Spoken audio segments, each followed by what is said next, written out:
नमस्कार, मैं रवीश कुमार। आपका अंदाज़ा सही है कि क्या कहने जा रहा हूँ, लेकिन गुजारिश है कि जो भी कह रहा हूँ उसे धीरज के साथ सुनिएगा। बेटी विदा होती है तो वो दूर तक पीछे मुड़कर मायके को देखती रहती है। मैं इसी स्थिति में हूँ, अभी मुड़कर देख लेने दीजिए, फिर कभी विस्तार से एनडीटीवी की बात करूँगा। आज की शाम एक ऐसी शाम है जहाँ चिड़िया को उसका घोंसला नज़र नहीं आ रहा, क्योंकि कोई और उसका घोंसला ले गया है, मगर उसके सामने थक जाने तक एक खुला आसमान जरूर नजर आ रहा है। इस बात की सहानुभूति मुझसे ना रखें कि मैं चिट्ठी छांटता था।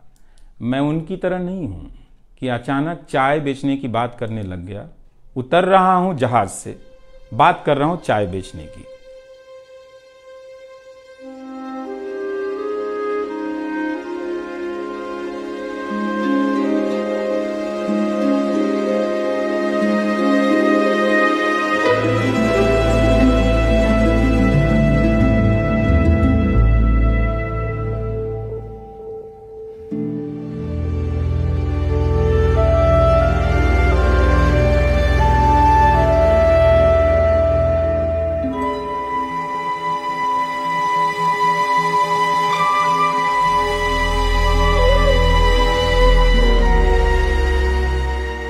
नमस्कार, मैं रवीश कुमार। आपका अंदाज़ा सही है कि क्या कहने जा रहा हूँ, लेकिन गुजारिश है कि जो भी कह रहा हूँ उसे धीरज के साथ सुनिएगा।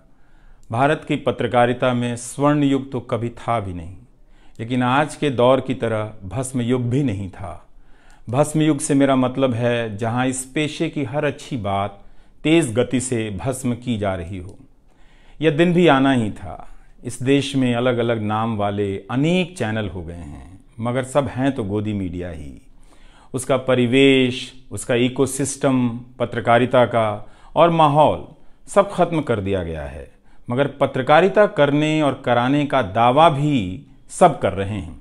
खासकर वो भी कर रहे हैं जो उसी सत्ता का हिस्सा माने जाते हैं, उसी के रूप में देखे जाते हैं, जिसकी ताकत से हर दिन पत्रकारिता इस देश में कुचली जा रही है। जब वो कहे कि वह उच्च स्तरीय पत्रकारिता करना चाहता है, तब ऐसा दावा करने वालों को जरा संदेह की निगाह से देखिए। गोदी मीडिया और सरकार भी पत्रकारिता का अपना मतलब आपके ऊपर थोपना चाहती है। अगर इसका मतलब किसी भी रूप में वही है, तब आप एक बार फिर से झांसे में आने वाले हैं। बेटी विदा होती है तो वो दूर तक पीछे मुड़कर मायके को देखती रहती है। मैं इसी स्थिति में हूँ, अभी मुड़कर देख लेने दीजिए, फिर कभी विस्तार से एनडीटीवी की बात करूँगा। लोगों के बारे में और एनडीटीवी के बारे में, डॉक्टर रॉय, राधिका रॉय के बारे में भी मैं कई लोगों की प्रतिक्रियाएं पढ़ रहा था। बहुत सी बातें तो मुझे आज ही पता चली। हैरानी हुई कि हर किसी के पास एनडीटीवी का एक अलग ही किस्सा है। वाकई उन 27 वर्षों के बारे में ठहर कर और संभल कर बात करने की ज़रूरत है। एनडीटीवी ने एक चीज़ सिखाई कि टीवी में और टीवी का एक ही मतलब होता है, टीम। एंकरों के स्टार बनाए जाने के बाद यह धारणा टूट गई, मगर आज भी टीवी के बुनियाद में यही है कि जितनी अच्छी टीम होगी उतना अच्छा काम होगा।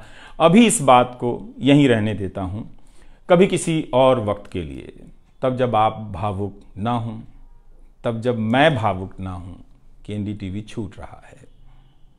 आज की शाम एक ऐसी शाम है जहाँ चिड़िया को उसका घोंसला नज़र नहीं आ रहा, क्योंकि कोई और उसका घोंसला ले गया है, मगर उसके सामने थक जाने तक एक खुला आसमान ज़रूर नज़र आ रहा है।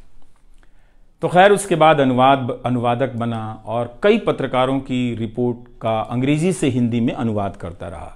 इसके बाद मैं रिपोर्टर बन गया और फिर मेरी दैनिक रिपोर्ट की अलग यात्रा शुरू होती है। रवीश की रिपोर्ट से काफ़ी कुछ सीखने को मिला। तो इस तरह से यह एनडीटीवी में ही संभव हुआ कि एक चिट्ठी छांटने वाला इसके एक चैनल का ग्रुप एडिटर, समूह संपादक बनता है और आज उसे छोड़ रहा है, इस्तीफा दे रहा है। बहुत बड़ी बड़ी शक्तियाँ पीछे खड़ी हैं इस एक पत्रकार के पीछे। तो स्वाभाविक है कि ये नौबत आनी थी, इसका अंदाज़ा मुझे पहले भी था, लेकिन जिस दिन आता है उस दिन अच्छा तो नहीं लगता है। लेकिन मैं आपसे यह भी कहना चाहता हूं कि जब भी मेरे बारे में मूल्यांकन करें, इस बात की सहानुभूति मुझसे ना रखें कि मैं चिट्ठी छांटता था। मैं उनकी तरह नहीं हूं कि अचानक चाय बेचने की बात करने लग गया। उतर रहा हूं जहाज से, बात कर रहा हूं चाय बेचने की। सहानुभूति के लिए या फिर अपने संघर्ष को महान बताने के लिए मैं ऐसा नहीं करना चाहता। इस देश में हर किसी का संघर्ष ही पहाड़ चढ़ने के जैसा है।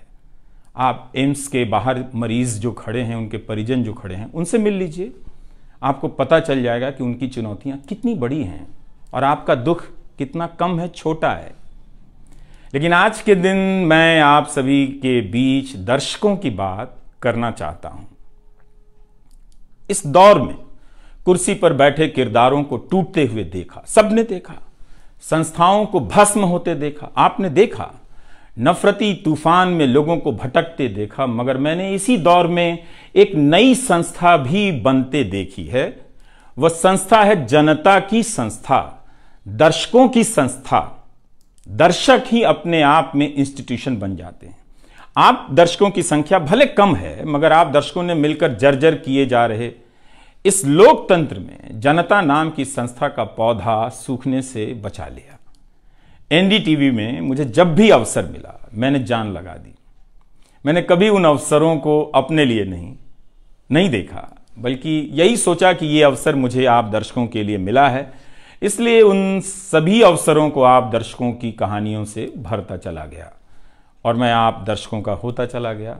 आपका दावा मुझ पर बहुत बड़ा है, मैं जानता हूं। मेरे आगे दुनिया बदलती रही, मगर टेस्ट मैच के खिलाड़ी की तरह पिच पर टिका रहा। पर अब किसी ने मैच ही खत्म कर दिया है, उसे T20 में बदल दिया है। जनता को चवन्नी समझने वाले जगत सेठ हर देश में हैं, इस देश में भी हैं। अगर वो दावा करें कि आप तक सही सूचनाएं पहुंचाना चाहते हैं, तो इसका मतलब है कि डॉलर अपनी जेब में रखकर आपकी जेब में चवन्नी डालना चाहते हैं। पत्रकार एक खबर लिख दे तो जगत सेठ मुकदमा कर देते हैं और फिर सत्संग में आकर प्रवचन भी देते हैं कि वे पत्रकारिता का भला चाहते हैं। कानून की आड़ में अब अधिकार कुचले जा रहे हैं, अभिव्यक्तियों को रौंदा जा रहा है ताकि सारे अवैध काम वैध नजर आए। इस समय मेरे रास्ते निश्चित नहीं हैं, निश्चित हैं तो सिर्फ हौसला है। उसका भी क्या भरोसा, कभी आसमान में होता है, कभी पाताल में।